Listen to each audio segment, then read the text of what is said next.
السلام عليكم ورحمة الله وبركاته، ازيكم وعاملين ايه؟ مسلسل التفاح الحرام الجزء السادس مدبلج والحلقة ال85 وما قبل الأخيرة. بس في البداية بفكركم تصلوا على الرسول صلى الله عليه وسلم.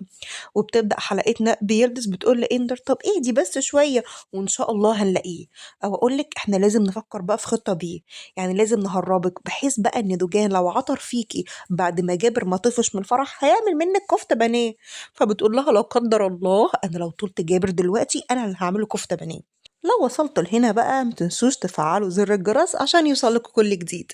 كومورو تبدأ تقلق عمالة ترن على جابر وجابر تليفونه مقفول، وتقول لي بتاعة الشعر خلصيني كده واطلعي بره عشان انا ايه اعصابي بدأت تتلف مني.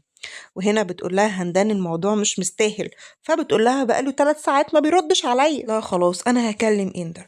اندر في الوقت ده بتكون بقى يلدز بتقول لها معلش واهدي سيكها سيكها بيلاقي التليفون رن وهندان. يلدز بتقول لها يا نهار اسود يا نهار اسود ادفع ضحنا ادفع ضحنا. وساعتها بترد وهي تحت تهديد السلاح اندر وتقول لها اي هندان يا روح قلبي. وساعتها بتقول لها هو جابر فين.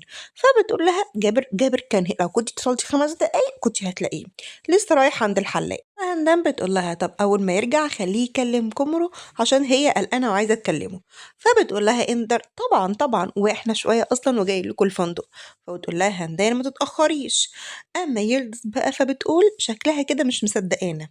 وهندان بتحاول تطمن كومرو اللي برضه بتكون لسه قلقانة. وصداقي وأمير بيتخيلوا السيناريوهات اللي لو ملقوش جابر هيحصل فيهم ايه وفي اندر.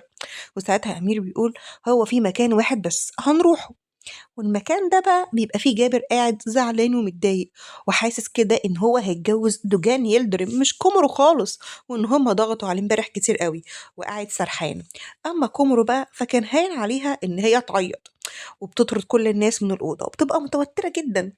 وهندام بتقول لها في ايه الطرحة اللي انت عايزاها تخلص كمان نص ساعة، الموضوع مش مستاهل. وتقول لها وجابر العريس نفسه مش موجود يا ماما، تفتكري هيكون هيسيبني. هندام بتقول لها لا انت اتجننتي خالص اتجننتي، انت اللي تسيبي جابر لكن جابر ما يطولش ضفر منك اصلا. انت كومورو الحلوه الجميله بنت دوجان يلدرم، يعني ببساطه هقولها لك تاني انت اللي تسيبيه وهو اللي يفضل يجري وراكي العمر كله. اهدي بقى وبطلي هبل. وساعتها بتقول لها بس برضه لسه ما اتصلش عليا وبتبقى قلقانه جدا. صداقي بقى وامير اول ما بيشوفوا جابر بيقول الحمد لله ويروحوا له. وساعتها جابر يقول ما قدرتش ابعد اكتر من كده الصراحه.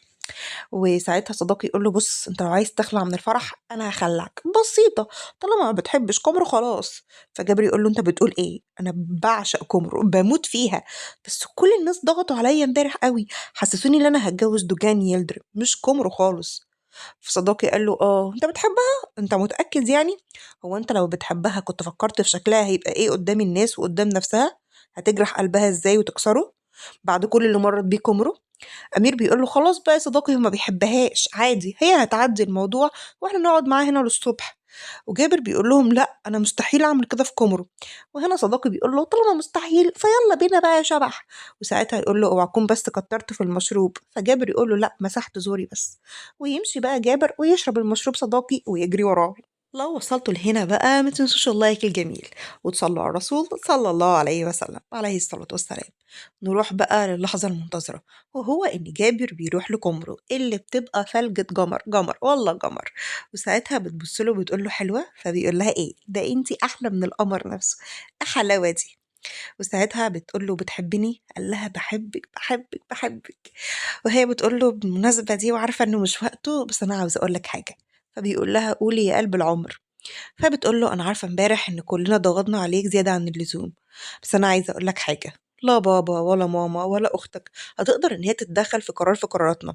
إحنا اللي هنحدد حياتنا وإحنا اللي هنعيشها، ومحدش ليه دعوة بيها ولا هسمح لحد إن هو يتدخل فيها. وهنا جابر بيبوس ايديها وبيحس ان هي فعلا حاسه بيه، وهو وهي بيبقوا مبسوطين جدا ببعض.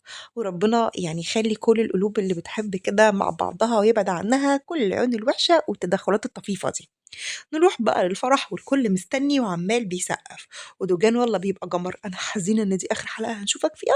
عيطوا يا ولاد بقى في الفرح. فانا عايزه اقول ان يلدز وانتر كانوا لابسين حبه فساتين والله جمر، والكل بصراحه بيبقى زي القمر.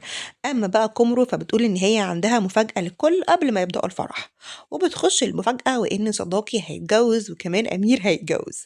وبيبقى في فرح جماعي كده وبيغنوا ويرقصوا، والكل بيبقى فرحان ومبسوط. وده يا ولاد هيبقى آخر فرح في مسلسل التفاح الحرام كله، مش الجزء السادس بس. نروح بقى لبعد الفرح وسوزان قاعدة مع يلدز، وبتقول لها فرحك كمان أسبوعين. فبتقول لها بصراحة أنا مبسوطة قوي إن أنا هتجوز دوجان. وهنا بتقول لها والله دوجان ده شخص كويس جدا. في الوقت ده بيخش عليهم دوجان. سوزان بتقول له يعني ابن الحلال عند ذكره بيبقى ذكره بيبان، وتسيبه وتمشي. اما هو فبيبقى شكله كده زي شاحب يعني كده، وان هو مش على طبيعته. ويلدز بتقول له مالك فيك ايه؟ فبيقول لها مش عارف، بس حاسس ان انا متضايق كده ان كومرو سابتني ومشت. فبتقول له لا اجمد كده، احنا لسه عندنا يلدز سو هتجوزها. فبيقول لها لسه بدري قوي على يلدز سو. وبتحاول ان هي تخفف عنه وتقول ان هما هيتجوزوا كمان اسبوعين، وان كومرو كمان هترجع من شهر العسل قريب وهتبقى معاه على طول. وهو بيقول لها طب انا هقعد العب مع الولاد شويه عشان ايه اروق على نفسي وافك عن نفسي. فبتقول له طب ما تطولش وما تتعبش نفسك كتير. وبتقول الراجل ده شكله كده هيجيله برد.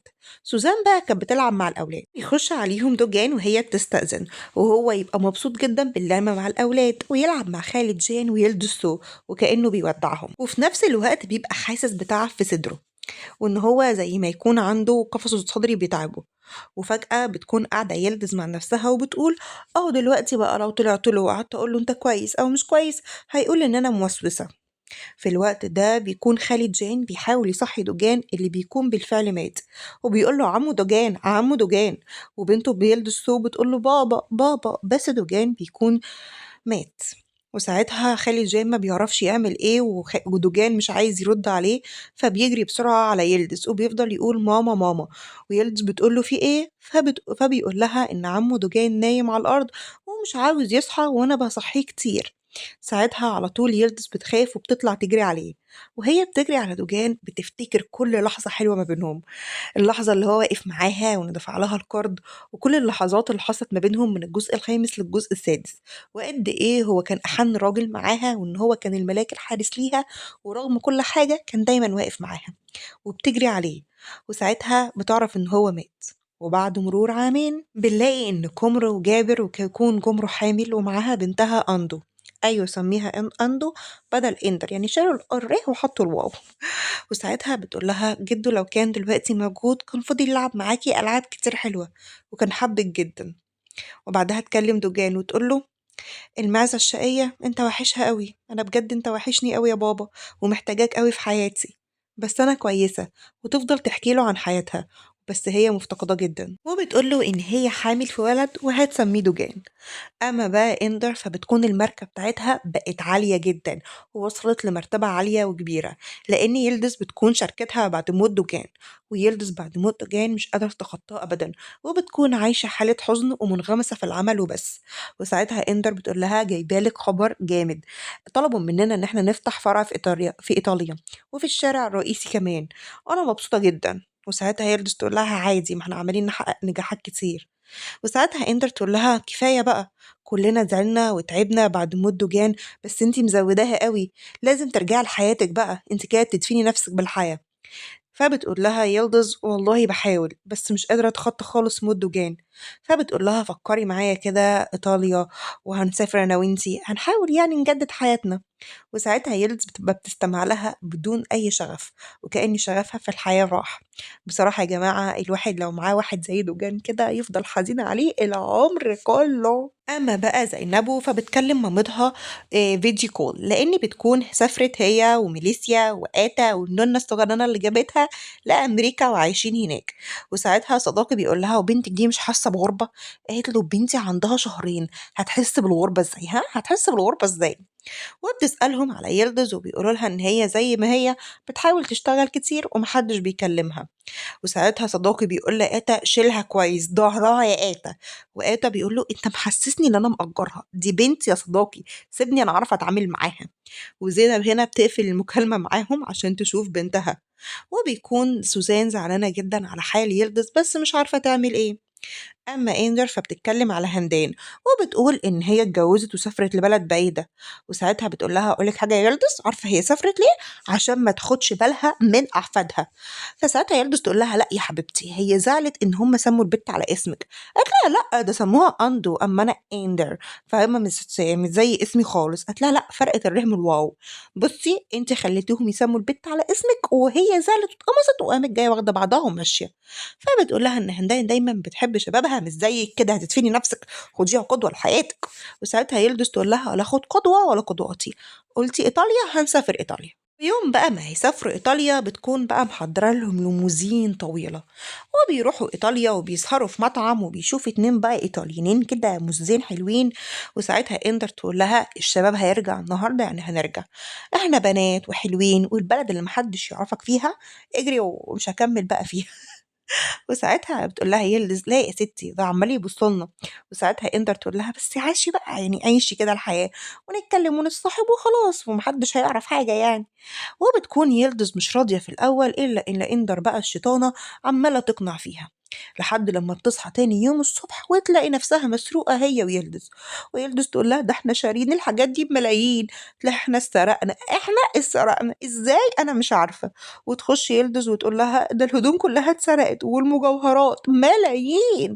ويقعدوا يفتكروا هو ايه اللي حصل، ويفتكروا ان هم اتعرفوا على الولدين دومت وان هم سهروا، وان واحد فيهم خدهم عشان يفرجهم على حاجة بره بعيدا عن الترابيزة بتاعتهم، وان التاني استغل ده وخد كارت الأوضة وتقريبا كده طلع فتح الأوضة وقلبها في نص ساعة ورجع تاني حط الكارت زي ما هو.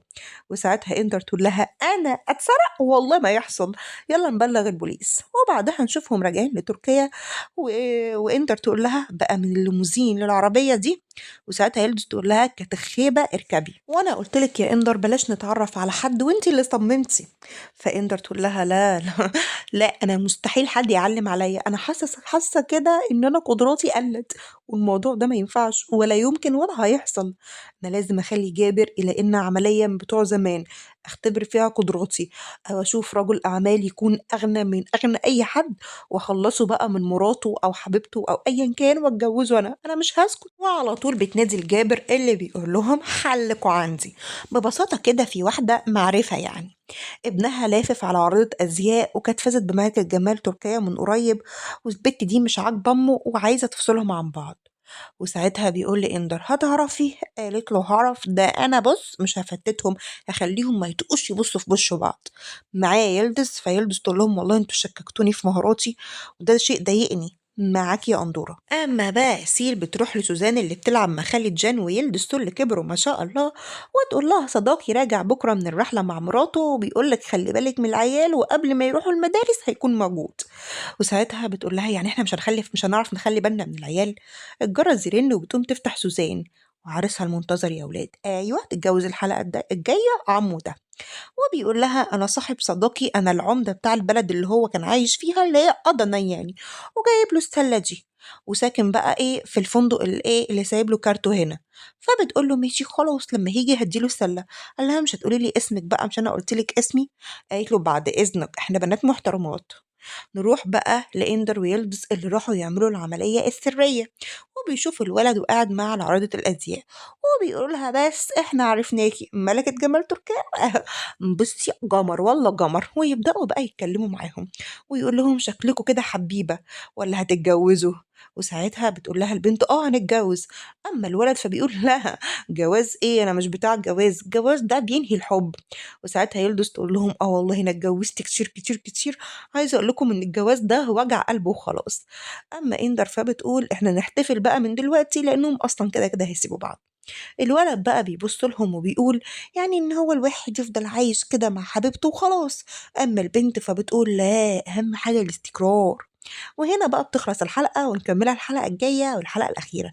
لو عاوزين الحلقة الأخيرة تنزل بسرعة وصلوا الفيديو ده ل50 لايك، والله طموحاتي قليلة قليلة قليلة. بس كده، مع السلامة وهتوحشوني كتير. باي باي.